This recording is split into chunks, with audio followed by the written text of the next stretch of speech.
Hi, thanks again for tuning in to News Sausage. This is Dan Marks, and I'm joined with my co-host, Sunny Riverside. We want to encourage you, if you're interested, you can follow us on various apps, including Podomatic, Spreaker, SoundCloud, Shout Engine, Patreon, Facebook, Twitter, Stitcher, and we were just added to iTunes, and we're really excited about that. Also, I want to make sure that everybody takes a moment to take a look at our show description and consider becoming a Patreon supporter. We've got a reward system there where we would earn $1 per show from folks. If you like the show, consider becoming a Patreon supporter for us, too. And with that, I'd like to introduce our co-host, Sunny Riverside. Say hello, Sunny. Well, hello, Dan. This is Sunny Riverside coming to you from the balming wilds of Iowa, where it's been 50 degrees here in January for the last few days. You know, we have seen some out of the ordinary things come out of Iowa lately. I'm not so proud to report. Did you see this thing about Steve King going to Czechoslovakia? To tell you the truth, I didn't look too deeply into it, but thanks for bringing it up. There were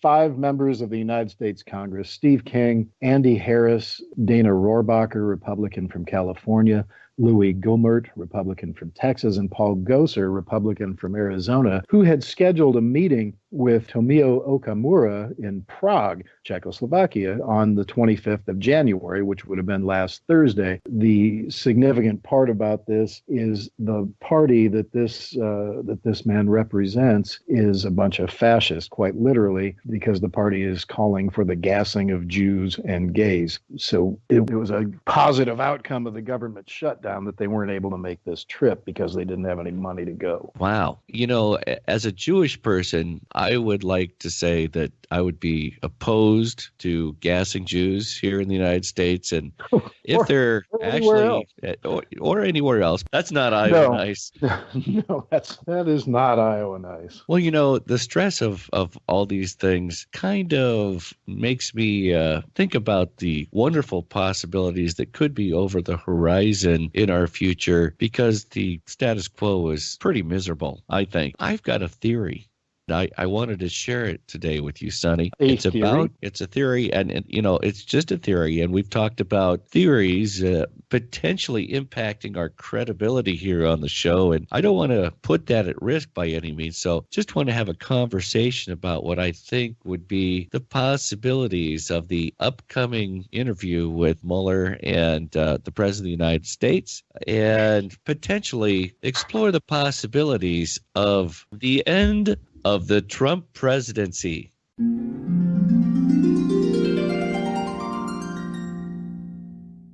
Oh yeah, that's nice, isn't it? Has a nice ring to it.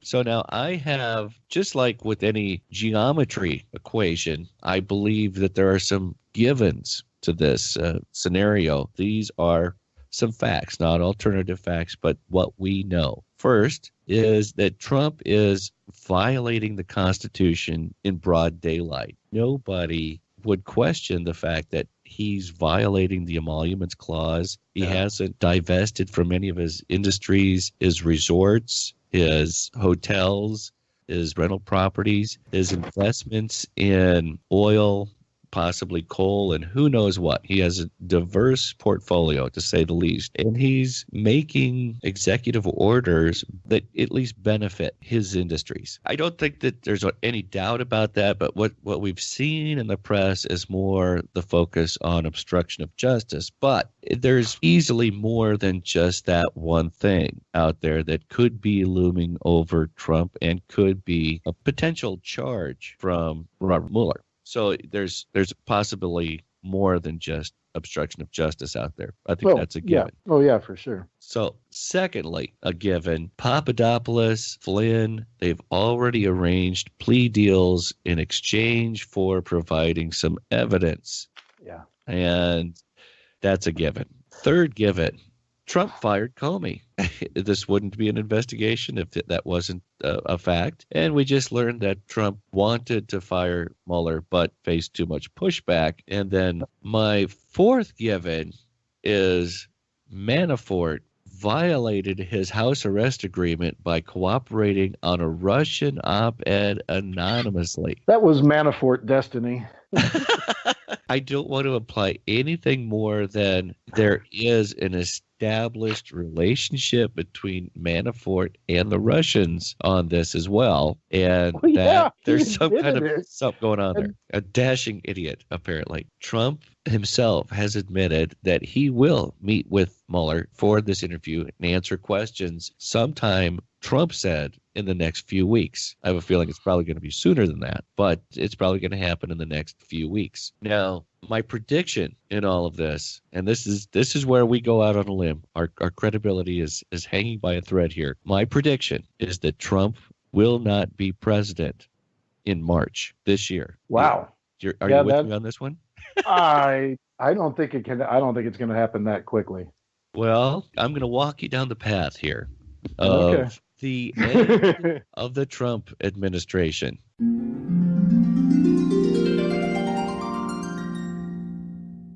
As we saw when Bill Clinton testified under oath to Ken Starr, Clinton wasted no time immediately addressing the nation about it. To me, the impeachment really began at that moment. Things really began to take shape and start rolling in Congress immediately. Let's face it.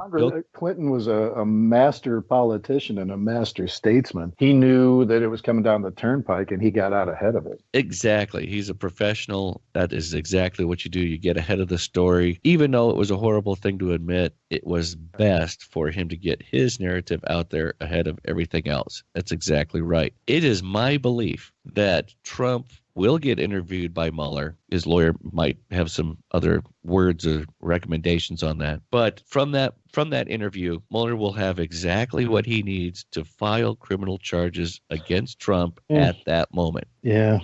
Also, Trump will be charged with the high crime in the next few weeks, if not more than one crime, potentially. Would you agree with that?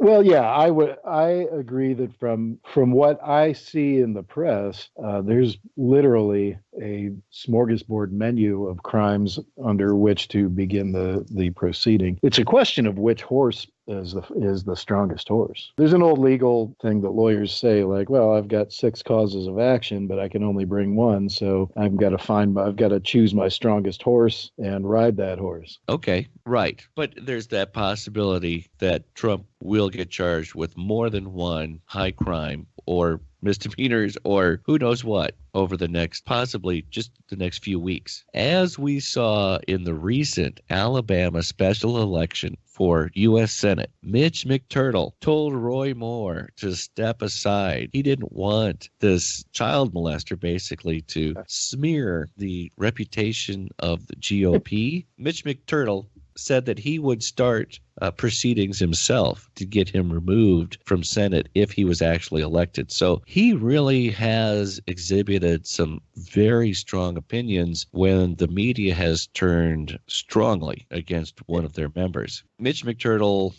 may end up leading the way to get Trump out. He may reach out to Paul Ryan, who was very reluctant to have any kind of working relationship with Trump during the campaign last year, but he may still reach out to him to join him to meet with President Trump once charges are filed and ask him to step aside, just like we saw with Nixon when the leaders of both houses went and spoke with Nixon, asked him to resign. Possible variation with this, if Pence is also charged with obstruction of justice or any other crime, which is a possibility. He was there during that meeting over firing Comey, so it's a possibility. And they may ask both Trump and Pence to resign immediately, which would pose a conflict of interest for Paul Ryan, since he would be third in succession, or he's number 3, right behind Pence. Kind of a conflict of interest. So he may decline to go to that meeting with Mitch McTurtle, and they may take House Majority Leader Kevin McCarthy. I see what you're saying. If you do see Mitch McTurtle and Kevin McCarthy headed to the White House this week, that could be a big red flag. This is kind of what's coming up. If Mitch McTurtle meets with Trump alone, Trump being the ego that he is, might push back, thinking this is some kind of test of his testicular fortitude. And well, he's going to push back regardless. he might say, Bill Clinton, I know Bill Clinton. He stuck it out. He survived. I have both houses that favor the Republican Party right now. I'm gonna test my luck and try to stick it out. But Mr. You're no Bill Clinton. That's kind of the problem here, is that really he isn't. At the time, Bill Clinton was getting credit for a seriously banging economy, way more popular. Trump not being given credit for this economy. Majority of people are giving credit to Obama, and he is extremely unpopular. In fact, Gallup this week noted that he is 10 points lower in popularity than any other president in history after his first year. He's really unpopular. Again, more reason for Mitch McTurtle to ask him to step aside. So he may do this. He may decide to step aside. He may not. But, there's just another given, and that is that Trump has declared bankruptcy 4 times over his career, and his MO is to cut and run. He's no good at fighting. He even loses divorces. Yeah, that's right. He loses his lawsuits. I bet his golf pants even give him a lot of trouble. I don't think he's in it for a fight. The other thing is, too, this is going to come without warning. If he agrees with McConnell, he doesn't want to fight, we're not going to get any warning. Just like with Nixon, nobody saw it coming. Bam, out of the clear blue sky, Nixon resigns. We could see the same thing happen here. And more than likely, we won't get a whole lot of warning about that because we're common people, and that's pretty big. Trump will probably end up being tried and convicted, and potentially a president, Paul Ryan, won't bother pardoning him because Mueller made arrangements with state attorney generals to charge Trump with state crimes to ensure that his efforts were not going to be in vain and that Trump couldn't pardon himself or get a pardon from other presidents, which is pretty interesting. The guy knew what he was doing. So that is my out on a limb prediction of the end of the Trump presidency.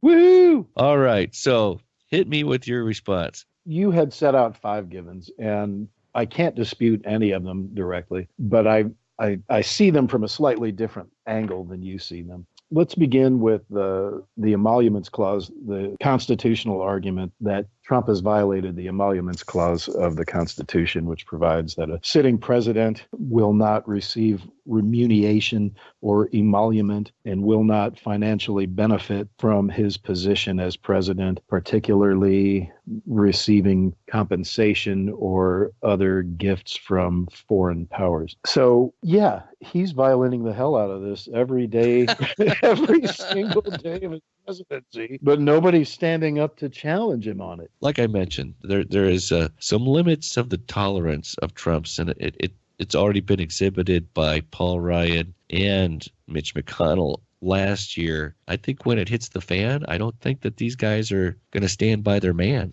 Yeah, it is a given that he's violated the Constitution, but nobody's doing anything about it. Yes, it's a given that he fired Comey, but as the commander-in-chief, as the chief executive, he has authority to do that. It looks bad. It might have been for a bad reason, but he has authority to fire Comey without reason. The Manafort violation of his probation, comic though it is tangential. Trump did not violate Manafort's house arrest, and I don't know what the heck Manafort was thinking. He's under the microscope for colluding with the Russians to influence the election, and so what does he do but collude with the Russians to write an op-ed piece under an assumed name? Now let's get to the meat of this. The Papadopoulos and Flynn convictions, if you will. Those are meaty. Mueller's going to question Trump. Trump will be the last member of the administration that Mueller will question. There might be a couple more in between now But I believe that Trump will be interviewed and that he will be the final one because, and in the immortal words of Sergeant Stadenko, you tail bud good to Mr. Big. And so that's where the Papadopoulos and Flynn come in. So when Mueller interviews Trump, Trump's going to have his lawyer there. Trump is going to be able to claim executive privilege. He's going to be able to claim Fifth Amendment privilege. They're not going to get him. He's not going to break down and cry and admit, yes, I did it all. It's all me. That's not going to happen. He's only loosely affiliated or loosely familiar with the truth. But what's going to get him is going to be the testimony of Papadopoulos and Flynn. They are going to be the unraveling of Trump. That, and when Kushner gets pressured, he will squeak. I agree, but some of them are more significant than others. He will be charged. I'm certain of that. I don't think his reign as president will be concluded by March of 2018. It's going to take longer than that. Mueller is being thorough. He's being kind of like the Borg, one step. Right. He's going to get in a hurry, not going to overlook anything. He is going to weave his prosecution so that there's no escape from it, and that takes time. So he's taken a year, but Ken Starr took several years. There's no time deadline for it. I don't think it'll be done in March. If it is, as you say, and Mueller does build this rock solid case, and once he sinks his talons into Trump, do you think that there's any reason for Trump to stick around at that point? If he's basically dead president walking, why would they have him stick around? Well, I don't think it'd be a matter of them having him stick around. I think we're getting to the point where he is more dead weight to his political allies than he is benefit. I don't think the party would want him to stick around once charges are filed, but I think his ego will cause him to remain longer than he should, which brings up one point that is the one that bothers me the most. What if Trump resigns rather than being fully prosecuted and impeached? Does the investigation end at that point? Because I want the investigation to come to full resolution. I want the investigation to look into Pence, look into Sessions, look into Trump and all of those around him. There's conflict of interest throughout the entire administration. Tillerson was friendly with the Russians for years as CEO of Exxon. He was given their Medal of Comradeship, whatever the hell that was. He is a friend of the Russian government, the Russian establishment, the Russian oligarchs, and here he is now Secretary of State. I want the investigation to come to full resolution so we can rid the administration of essentially the administration. All of these crooked people need to go. If Trump resigns, that might just be convenient. The investigation could be concluded, justified that, look, you got rid of Trump, it's all over now. But then, the succession of interest from one bad person to the next bad person, Pence, and then down to Eddie Munster. It's not a good scene at all. If we only eliminate Trump, then the succession takes place and we're in perhaps even a worse seat because Pence, I strongly disagree with his perspectives, his views. I think he is a dangerous person, but he is someone who understands how politics works, how government works, and how to make policy, as you saw from the way he destroyed the state of Indiana. Right. Well, my opinion about that is just because he resigns from his job doesn't end a legal process. And as we saw from Rod Blagojevich, governor of Illinois, when he was investigated and charged with crimes for wheeling and dealing for Barack Obama's seat, they still went after him. They put him in jail, I believe, from that. He was convicted, and justice did not stop when he resigned. So I wouldn't expect that to happen. And if Pence was part of the decision to fire Comey, which was within his power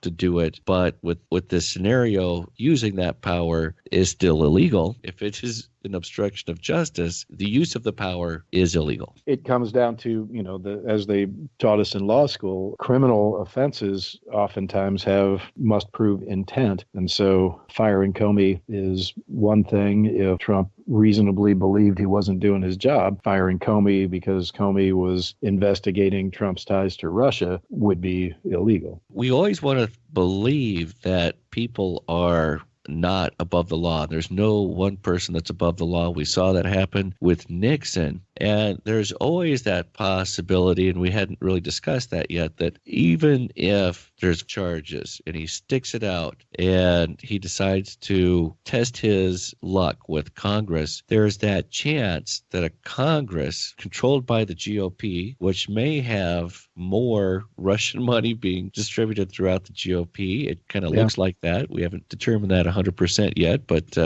highly suspicious myself. If there is, and they are entirely corrupt of basically doing the same thing, then he might get off. Yeah. This might not matter at all. This could be collusion with the foreign government to obstruct and meddle with our democracy with absolutely no legal implications. We have a runaway banana republic. Banana republic, yes. This is a big red flag to everybody out there. And this is actually the 8-year anniversary of Citizens United, which was the landmark case which allowed corporate personhood and unlimited campaign donations from corporations, unlimited speech in the form of money from corporations for various activities. And, it really just legalized corruption and bribery in our government in many cases. And it was predicted how it would devolve our democracy over a period of time, but I don't think anybody had predicted this in 8 years, that the Russians would weaponize our campaign finance system. And the Supreme Court, in a 5-4 vote, ruled that Citizens United should not have been prevented from broadcasting that film on television, that money equals speech, political speech is protected, therefore no one should be prevented from having unlimited political speech translated into unlimited political money contributions on behalf of a candidate that they support. And 8 years later, in the 2016 election, I was just looking at this, a report published last week by Niv M. Sultan from the Center for Responsive Politics had looked at the finances for the 2016 election. Total spending by the presidential campaigns, $2.4 billion in the 16 election. But it estimated that Trump received $6 billion in free media from Fox News and the alt-right far-out wackos, but broadcast media giving constant attention to Trump valued at $6 billion, as opposed to 2.4 for all 19 presidential candidates spending in the whole election. Wow. That's the power of Citizens United. Amazing. Well, it definitely has had an influence and seems to have corrupted the right. And honestly, I've seen it on the left, too. We've seen a lot of politicians take a lot of money from different industries, and you've seen them vote in favor of those industries. It's kind of pitted the Democrats against the unions in a lot of those industries too, because they're holding hands with the fat cats rather than the labor. Last week, we were going to air an interview that we had with one of my friends, Evan Ravitz, out in Boulder, Colorado. He participated in a meeting with some political action groups that have been focused on getting money out of politics and how to deal with the Citizens United ruling going forward. So without further ado, let's take a listen to the interview that we did last week, and unfortunately had to bump to this week because of all the great interviews and everything we had from the Women's March last week. So very, very thrilled to have Evan Ravitz. It's an honor to have him on our program. Indeed it is. Hear from him. And one of my friends, I've known him for a couple of years now, Evan Ravitz, who has been, actually he was voted the best activist in Boulder years ago for his work with direct democracy. And Boulder is a very political town, so that's actually quite a thing. Yeah, that's saying something. Yeah, absolutely. He's worked with Congressman Jared Polis recently, with me as well, and Senator Gravel years ago with direct democracy. So he's been very involved with a lot of these things. It's a real pleasure that we had an opportunity to speak with him. All right, well, let's cut to Evan. Well, hello, Evan. Sunny Riverside here. Thank you for joining us on the program. It's a privilege to have you here. So, this most recent meeting, who was present and what was this meeting all about?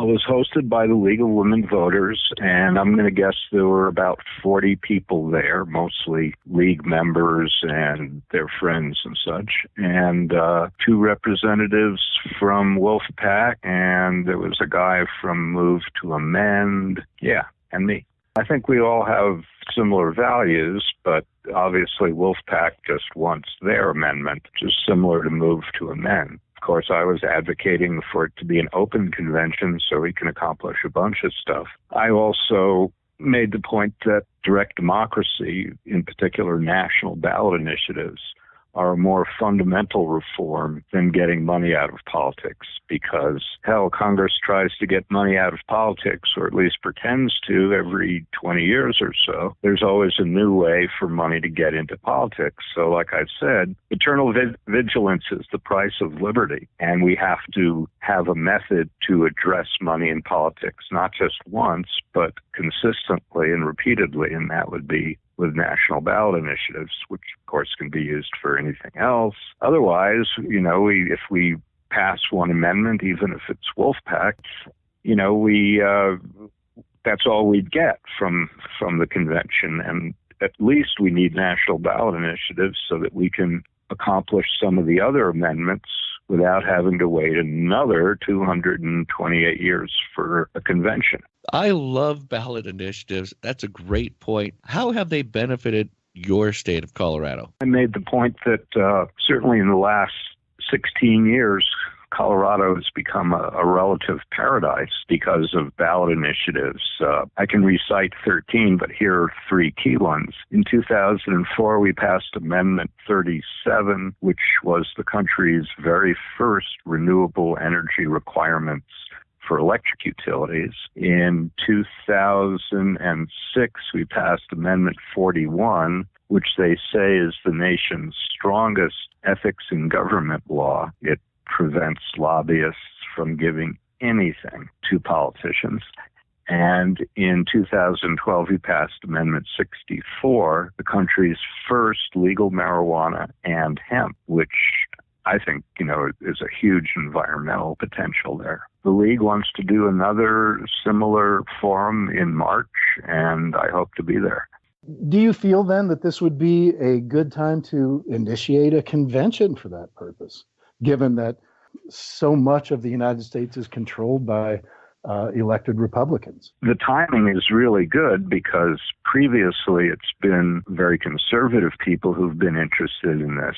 And now Wolfpack has come along and in general, the American people as a whole are really engaged in politics and paying attention and will take advantage of an Article 5 convention, whereas before there was a lot of apathy and confusion, and things have kind of crystallized, and people can see what's happening, and I think the timing is great.